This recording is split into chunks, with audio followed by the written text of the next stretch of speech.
lo que hemos visto, que espero que haya sido de la satisfacción de todos ustedes.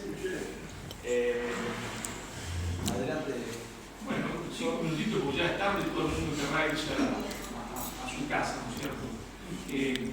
La gran pregunta es, ¿y esto de la leyenda negra, en qué nos afecta a nosotros? ¿Está? ¿En qué nos afecta a nosotros? Esa es la gran pregunta. ¿En qué nos afecta a nosotros? Y esto es una pregunta que nadie se hace sin darse cuenta que en estos momentos históricos hay alguien que está predicando esta leyenda negra con un objetivo político preciso. ¿Está? Cuando se habla de leyenda negra, lo que en realidad es la historia que nosotros se nos quiere enseñar o se nos enseña en los colegios, presentando, se entiende, la conquista española como una especie de genocidio, una barbaridad que elimina pueblos angelicales que vivían en América. Y entonces, esto que es una completa falsedad, tiene un objetivo político concreto. ¿Cuál es? Que si todo lo que trajo a España está mal, que fue un invasor, hay que rechazar todo. ¿Está? Rechazar la lengua, rechazar, se entiende, la religión, ¿está? Y volver a dónde? Al paraíso supuestamente preexistente. Paraíso que no existió porque los pueblos que vivían en lo que hoy es México estaban sometidos al más brutal, se entiende, canibalismo, a la más brutal antropofagia del imperialismo antropófago de los aztecas, que le quitaban a los otros pueblos 20.000 personas por año para comérselos, para llevar una pirámide, sacarle el corazón y comérselo. Pero digamos que se ha creado un mito de que existía un paraíso. ¿Con qué objetivo? Tal cual es el objetivo muy sencillo, que si todo lo que trajo España está mal, si fue un genocidio, si fue una barbaridad, hay que volver a ese paraíso y por tanto hay que volver a las 700 o 800 naciones supuestas que existían antes de la conquista. Es decir, que cada pueblo, supuestamente eso, tiene su propio estado. Es decir, que existe un estado mapuche, un estado guajira, que Perú se parta en 4 pedazos, una aymara, una quechua, que Bolivia en 18, que Chile en 2. Y el resultado de eso, ¿cuál es? Muy sencillo, que el poder internacional, que hoy es el gran capital financiero internacional, justamente de eso es lo que quiere. Quiere estados pequeñitos, chiquititos, porque los estados pequeñitos, chiquititos son fáciles de controlar. Por eso busca una nueva fragmentación territorial. Entonces todo lo que une es bueno y lo que desune y fragmenta es malo. ¿Por qué? Porque nos convierte en débiles. ¿Está? En débiles para afrontar, se entiende, al capital financiero internacional, a la oligarquía financiera internacional, que en realidad es quien gobierna el mundo. ¿Está? Y que le interesa a estados pequeños que no puedan defenderse contra, se entiende, la usura, ¿está?, que ellos ejercen, ¿está?, sobre los pueblos del mundo. Por eso, cuando hablamos de la leyenda negra y del pasado, ¿está?, en realidad no estamos hablando del pasado. En realidad lo que queremos salvar es el futuro, ¿está?, porque estamos camino a eso, ¿está?, porque cuando se parta Chile, ¿está?, se va a partir la Argentina también en el sur, porque cuando yo agarro una comunidad durante 40 años, le enseño solo mapuche y no habla más español, ¿está?, y le enseño que los otros fueron sus enemigos, a los 40 años esa comunidad dice, nosotros queremos un Estado independiente. ¿Está? Es lógico, ¿está?, porque se ha privilegiado lo que une y no lo que desune y no lo que une. ¿Está? Y a eso vamos a caminar en un periodo de 20, 30, 40 años, porque en la vida de los pueblos las décadas son como días, decía Vasconcelos. Nosotros tendemos a mirar todo en un pequeñito espacio de nuestra vida temporal. Como la vida temporal se nos va como el agua entre las manos, nos apresuramos, ¿no? La vida de los pueblos es distinta, las décadas son como días. Entonces lo que está en juego acá es que se está trabajando para una nueva fragmentación territorial. Si lo que lo hacen con buena intención, o con mala intención, da exactamente igual, porque el resultado es el mismo. Por eso el señor Evo Morales, o el señor Pedro Castillo, que ahora está preso, se entiende, en Lima, o el señor Boric, se entiende, en Chile, o el señor Petro en Colombia, creyéndose antiimperialistas, que en realidad son la mano de obra más barata que jamás tuvo el imperialismo internacional del dinero. Esa es la realidad, y por eso nosotros estudiamos la historia. No estudiamos la historia como quien va a un museo a ver cuadros, porque si fuese para ver cuadros, ¿entendés?, si la historia no sirviese para nada, ¿para qué la vamos a estudiar? ¿Verdad? No, sirve porque sirve para explicar el presente, pero sobre todo sirve para construir el futuro. Por eso ellos la cambian, la tergiversan, porque el futuro que quieren construir es un futuro de una fragmentación territorial, donde seamos todavía más pequeños. No pudimos ser una sola nación desde México a la Argentina, ni siquiera desde el Perú o desde Lima a Buenos Aires, y ahora quieren volver a, se entiende, a partirnos. ¿Para qué? Para que seamos segmentos anónimos, insignificantes del mercado mundial. Bueno, si uno quiere alguna pregunta, bien, si no, van cada uno a comer. Simplemente quería decirle esto porque si no, no se entiende el por qué nos interesa la historia. Que no es simplemente para descubrir la verdad, que ya es importante, sino porque lo que está en juego es el futuro nuestro. No solo se entiende la explicación del presente o la explicación del pasado.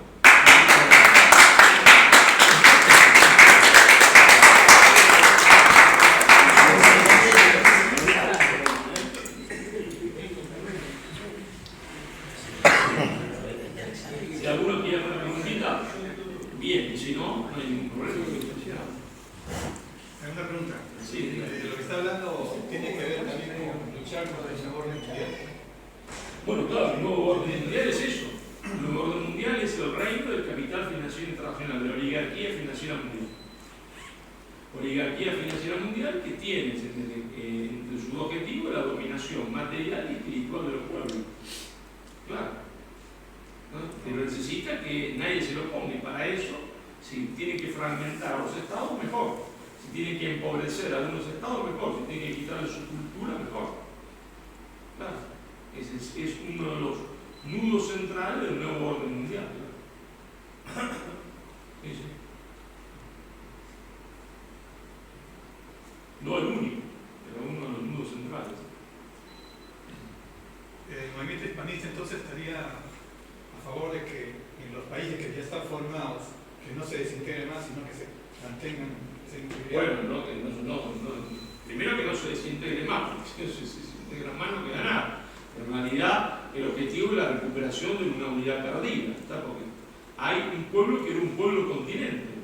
Si nosotros, si acá viniese un ruso, ¿está? Y lo traemos a Rosario, y nos escucha el ruso, supongamos que habla español, y habla con nosotros, ¿está? Y dicen, bueno, ustedes hablan español, y la mayoría son cristianos, católicos, y después el tipo lo llevamos a Chile, y el tipo pensaría, bueno, voy a otra nación, debe tener otra lengua. ¿No? Porque Rusia es Rusia porque habla ruso. Alemania es Alemania porque habla alemán. ¿Verdad? Y diría, bueno, ¿y en Chile qué hablan? Igual español. Y tiene más o menos las mismas costumbres y los mismos valores. Y el ruso diría, qué cosa tan rara, hay dos estados que son lo mismo. Y después si iría al Perú, diría, bueno, esto come más picante, pero tienen la misma religión, tienen la misma lengua. Y así podría el ruso caminar hasta México, sin jamás cambiar de lengua, entendiendo todo lo que le dice, y no podría comprender por qué nosotros no somos un solo Estado, una sola nación.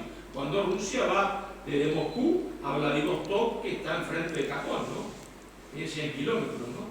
De Moscú a Vladivostok, desde Moscú, en Europa, a enfrente de Japón. Y bueno, el ruso no podría entender porque hemos sido tan estúpidos de no ser una sola nación que tendría muchísima fuerza, que sería un Estado mundial al cual nadie le impondría sentir de su destino, porque no pueden imponérselo a Rusia. ¿Y por qué no se lo pueden imponer a Rusia? Porque es un Estado continente, un Estado gigantesco. Si Rusia fuese nada más la parte europea, ya la habrían aniquilado, ¿no?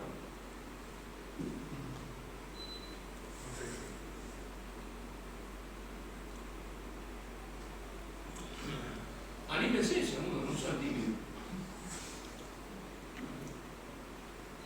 Lo que usted está explicando, que vimos con el tema de la globalización de España, todo el apogeo del Imperio Español y todo, centralizándonos nada más que en España, ¿por qué está pasando lo mismo con Cataluña, Valencia, Galicia? No es exactamente igual.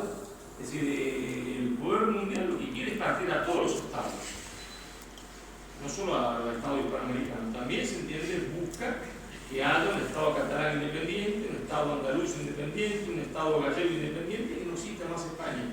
¿Qué van a hacer? Nada, minúsculas cosas insignificantes que la domina cualquiera. También buscan eso, claro, sin ninguna duda. ¿Por qué le puso López Linares ese título? Bueno, muy sencillo, porque él lo que quiere decir que hay otra forma de relacionarse los pueblos, que hubo otra forma de relacionarse, muchos le llaman globalización, en realidad le podríamos llamar universalismo, ¿no es cierto?, distinta a esta globalización que nos imponen, que es una globalización deshumanizante, donde reina, se entiende, el capital financiero mundial, y donde se consagra que lo que es bueno es lo que es útil. ¿Y qué es lo que es útil? Lo que hace ganar dinero. Es decir, en una globalización donde no existen los valores, donde se niegan los valores, ¿no?, de todos los pueblos. Y bueno, entonces él quiso hacer esto, diciendo, hay una primera globalización que fue una globalización donde lo común eran los valores, los valores del Evangelio, ¿está?, donde no era bueno lo que es útil hace ganar dinero, sino que era bueno lo que es bello, ¿está?, lo que hace el bien, lo que hace la justicia. Esa es más o menos la idea, ¿no es cierto?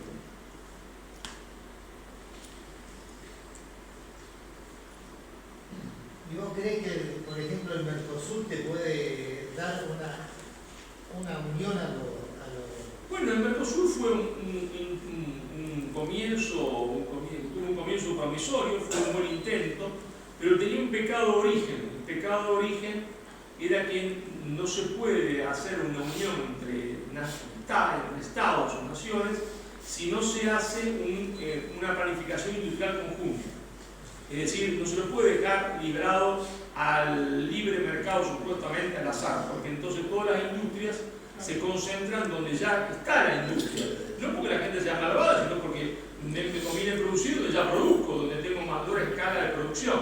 Y entonces eso provocó gran parte de la desindustrialización de la Argentina, porque la industria se trasladó a San Pablo. Había que hacer, como se hizo en un principio en Europa, después se abandonó eso, una planificación industrial conjunta. Si allá se hizo una comunidad económica del carbón y del acero, y se dijo qué cantidad de acero iba a producir cada uno. ¿Por qué? Pues si no se decía qué cantidad de acero iba a producir cada uno, todo el acero lo iba a producir Alemania, que era el más eficiente, y los demás se iban a desindustrializar y Alemania sobreindustrializar. Y el pecado del Mercosur fue, como se hizo en pleno auge del neoliberalismo, no se hizo una planificación industrial conjunta, pues se renegaba del concepto mismo de planificación. ¿Qué se tendría que haber hecho? Bueno, señor, mira, acá vamos a una industria automotriz. En la industria automotriz, Argentina va a producir tales modelos completos con el motor acá y ustedes tal otros. Nosotros tenemos más petróleo, ustedes tienen más hierro, bueno, la industria petroquímica de este lado y la industria siderúrgica del otro. Pero entonces se hace una planificación industrial conjunta, ¿no? Y como eso no se hizo, nosotros siempre quedamos a mitad de camino, disconformes, tanto ellos como nosotros. Pero la idea de plantear la unidad con Brasil es exacta. ¿Por qué? Porque si nosotros no lo incluyésemos a Brasil en la unidad, el Brasil estaría en contra y no la podríamos hacer. Lo más clarito es lo que nos está pasando con el Mercosur, que algunos políticos lo han roto. Bueno, sí. Entonces, divide y gobernarás. Claro, reinará, claro. Se tienen dominado. Así es, tal cual.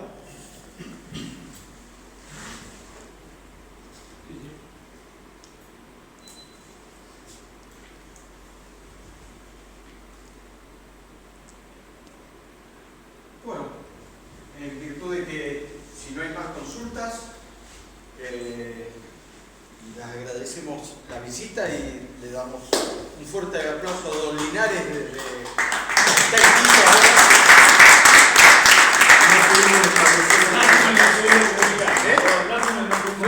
no pudimos comunicarnos, pero bueno. No, está en Quito. Está en Quito, no está en España. Está filmando en Quito. Está filmando en Quito y es un problema técnico.